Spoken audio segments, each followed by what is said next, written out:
उधर प्लेन खरीदने की एक डील का ऐलान होते ही अमेरिका में भारत की तारीफ शुरू हो गई। एयर इंडिया ने अमेरिकी कंपनी बोइंग और फ्रांस की कंपनी एयरबस के साथ 470 प्लेन खरीदने की डील की और इस डील के बाद अमेरिका के राष्ट्रपति जो बाइडेन भारत का शुक्रिया करते नहीं थक रहे और उन्होंने ट्विटर पर इस डील के लिए भारत के प्रधानमंत्री नरेंद्र मोदी को धन्यवाद कहा। खबर है कि प्रधानमंत्री नरेंद्र मोदी और अमेरिकी राष्ट्रपति बाइडेन के बीच फोन पर भी बातचीत हुई। बाद में भारत के प्रधानमंत्री ने ट्वीट किया और इस डील को आर्थिक रिश्तों की नई शुरुआत बताया। ये इतनी बड़ी डील है जिससे पूरे अमेरिका में जश्न शुरू हो गया। भारत तो क्या, दुनिया की किसी भी एयरलाइन कंपनी ने विमानों की इतनी बड़ी डील पहले कभी नहीं की। डील के तहत एयर इंडिया अमेरिका की प्लेन बनाने वाली कंपनी बोइंग से 220 प्लेन खरीदेगी। सैकड़ों करोड़ डॉलर की इस डील को दोनों देशों में ऐतिहासिक बताया जा रहा है, क्योंकि एयर इंडिया ने केवल अमेरिकी कंपनी बोइंग के साथ ही डील नहीं की बल्कि फ्रांस की कंपनी एयरबस के साथ भी बहुत बड़ा सौदा किया।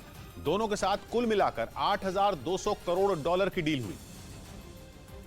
और इतनी बड़ी डील से साफ हो गया कि दुनिया की अर्थव्यवस्था का हाल चाहे जैसा भी हो, भारत की अर्थव्यवस्था में संभावनाएं अपार हैं। एयर इंडिया ने एक साथ 470 प्लेन खरीदने का सौदा किया और ये डील करीब 8,200 करोड़ डॉलर की बताई जा रही है। भारतीय रुपयों में ये रकम हुई करीब 6.5 लाख करोड़। इतने बड़े सौदे से ये भी साफ हो गया कि भारत में अगले कई साल तक अर्थव्यवस्था की मजबूती पर किसी को शक नहीं है। अमेरिका की कंपनी बोइंग से एयर इंडिया 220 एयरक्राफ्ट खरीदेगी, जबकि फ्रांस की कंपनी एयरबस से 270 एयरक्राफ्ट खरीदे जाएंगे। इस डील के तहत एयर इंडिया को प्लेन मिलना शुरू होने में कुछ महीने लग जाएंगे। 2025 खत्म होने से पहले विमानों की डिलीवरी पूरी होने का अनुमान है, लेकिन एयर इंडिया अपनी उड़ानें बढ़ाने की जल्दबाजी में है। इसलिए एयरबस और बोइंग कुछ प्लेन लीज पर देंगी ताकि उनका इस्तेमाल फौरन किया जा सके।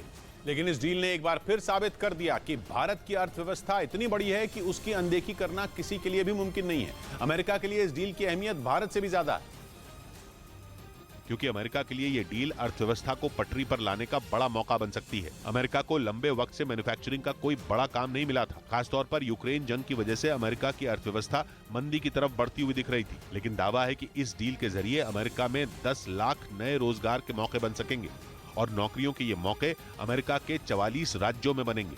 क्योंकि बोइंग अपने आप में अमेरिका में किसी उद्योग से कम नहीं है।